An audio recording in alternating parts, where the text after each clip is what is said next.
جب اس زمین پہ اللہ کے ولی امام علی علیہ السلام کی آمد کا وقت قریب آیا تو تاریخ گواہ ہے کہ 11 رجب کو امام علی علیہ السلام کی والدہ خانہ کعبہ کے قریب آئی اور دیوار پر ہاتھ رکھ کر کہتی ہے کہ اے اللہ اپنے ولی کا ظہور فرما۔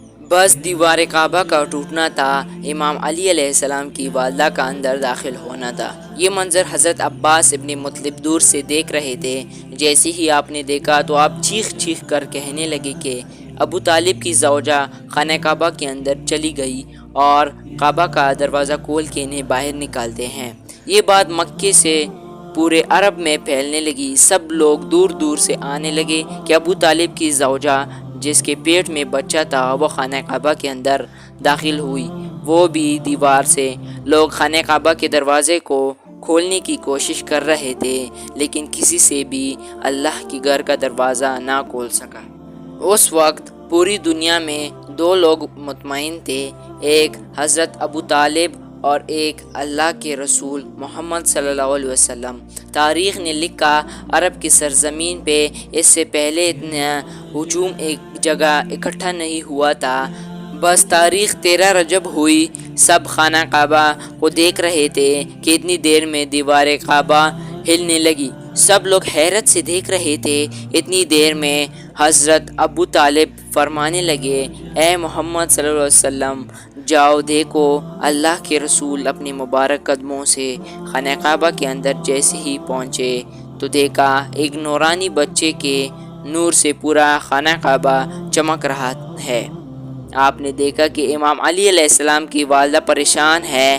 رسول اللہ نے فرمایا اے میری ماں آپ غمزدہ کیوں ہیں؟ تو امام علی علیہ السلام کی ماں فرمانے لگی اے میرے بیٹے محمد، اللہ نے جیسے ہی اس بچے کا ظہور کیا تب سے لے کر نہ یہ بچہ روتا ہے نہ یہ دودھ پیتا ہے۔ اللہ کے رسول نے مسکرا کے جیسے ہی اس بچے کو گود میں اٹھایا تو وہ بچہ مسکرا کے اپنی آنکھیں کھولنے لگا۔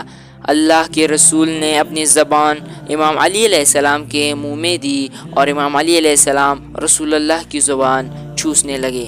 پھر جیسے ہی رسول اللہ اپنی گود میں امام علی علیہ السلام کو باہر لے کر آتے ہیں تو سارا عرب اس بچے کے نور کو دیکھ کر جھومنا شروع ہو جاتا ہے اور لوگ آپس میں کہنے لگتے ہیں کہ اس کا نام کیا رکھیں۔ اتنے میں اللہ کے رسول فرماتے ہیں اس سے پہلے کسی بچے کی ولادت ایسے نہیں ہوئی، اس کی ولادت افضل ہے، اعلیٰ ہے اور اللہ کی مرضی ہے کہ اس کا نام علی رکھا جائے۔